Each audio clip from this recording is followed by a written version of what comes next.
Election പ്രചരണം രണ്ട് ഘട്ടം പിന്നിട്ട് അടുത്ത ഘട്ടത്തിലേക്ക് കടക്കുമ്പോൾ ഇന്ത്യൻ പ്രധാനമന്ത്രി എപ്പോഴും വജ്രായുധമാക്കാറുള്ള മുസ്ലിം മതവും പാകിസ്ഥാനും എടുത്തു പ്രയോഗിച്ചു തുടങ്ങി എന്നുള്ളത് സവിശേഷമായ ഒരു പ്രത്യേകതയാണ്. വികസനത്തിൻ്റെ കഥകളൊക്കെ പറഞ്ഞാണ് പ്രചരണം ആരംഭിച്ചതെങ്കിലും രണ്ട് ഘട്ടത്തിലുള്ള പോളിംഗ് കഴിഞ്ഞതോടുകൂടി അദ്ദേഹം പഴയ പടിയിലേക്ക് മടങ്ങി വന്നു എന്നതാണ് അതിൻ്റെ ഒരു പ്രത്യേകത. മുസ്ലിങ്ങൾക്ക് താൻ ജീവിച്ചിരിക്കുമ്പോൾ സംവരണം നൽകില്ലെന്നും അതോടൊപ്പം തന്നെ പാകിസ്ഥാനിൽ രാഹുൽ ഗാന്ധി ജയിക്കുന്നത് കാണാൻ സന്തോഷിക്കാൻ അവർ കാത്തിരിക്കുകയാണെന്നും ഒക്കെയുള്ളതാണ് ഇന്ത്യൻ പ്രധാനമന്ത്രിയുടെ വാദങ്ങളും പ്രചരണായുധവും. രാഹുൽ ഗാന്ധിക്ക് വേണ്ടി പാകിസ്ഥാനിൽ പ്രാർത്ഥന നടത്തുന്നുവെന്നും അതോടൊപ്പം തന്നെ വോട്ട് ജിഹാദ് എന്ന് പറയുന്ന പുതിയ ഒരു ജിഹാദ് വിവാദം കൂടി അദ്ദേഹം പ്രചരണ വേളയിൽ തൊടുത്തുവിട്ടിട്ടുണ്ട്. സത്യത്തിൽ ഇന്ത്യൻ ജനതയിലെ ഈ മുസ്ലിങ്ങളുടെ സാന്നിധ്യത്തെ സംബന്ധിച്ചുള്ള ഒരു സാമൂഹ്യ മാധ്യമ പിക്ചർ കഴിഞ്ഞ ദിവസം പുറത്തുവിടുകയുണ്ടായി.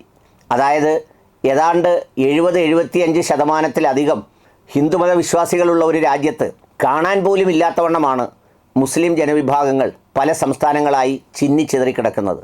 പരമാവധി 15-20-25% 1-2 സംസ്ഥാനങ്ങളിൽ ഒഴിച്ച് ബാക്കി ഒരു സ്ഥലത്തും തന്നെ പ്രസക്തമായ ഒരു വോട്ട് ബാങ്കേ അല്ല എന്നുള്ളത് പ്രചരണം നടത്തുന്ന മോഡിജിക്കും അറിയാം, ബാക്കിയുള്ളവർക്കും എല്ലാവർക്കും അറിയാം.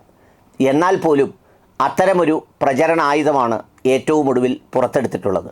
ഏതെങ്കിലും സംസ്ഥാനങ്ങളിൽ ഒരു ഭൂരിപക്ഷ സമുദായമായോ അല്ലെങ്കിൽ 50% വോട്ടെങ്കിലുമുള്ള ഒരു സമുദായമായോ യഥാർത്ഥത്തിൽ മുസ്ലിം ജനവിഭാഗങ്ങളില്ല എന്ന് മാത്രവുമല്ല, എവിടെയെങ്കിലും സംവരണം പോലെയുള്ള ആവശ്യങ്ങൾക്ക് അത്രമേൽ വിദ്യാഭ്യാസ യോഗ്യതയും അല്ലെങ്കിൽ അത്തരം കാര്യങ്ങളിലും മുന്നാക്കം വന്നിട്ടുള്ള ഒരു വിഭാഗവുമല്ല മുസ്ലിം സമൂഹം.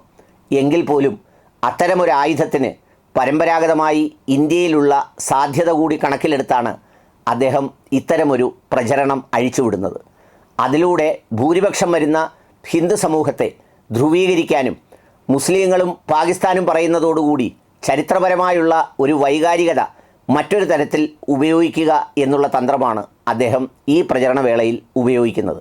കഴിഞ്ഞ തെരഞ്ഞെടുപ്പിൽ പുൽവാമയിലെ ധീര സൈനികർക്ക് നേരെയുള്ള ആക്രമണം ഒരു സർജിക്കൽ സ്ട്രൈക്കിലൂടെ മറുപടി കൊടുത്തതിൻ്റെ വൈകാരികമായ സംഗതിയാണ് ഉപയോഗിച്ചതെങ്കിൽ ഇപ്പോൾ ഈ പറയുന്ന തരത്തിലുള്ള മറ്റൊരു സർജിക്കൽ സ്ട്രൈക്കാണ് അദ്ദേഹം തുടക്കം കുറിച്ചിട്ടുള്ളത്.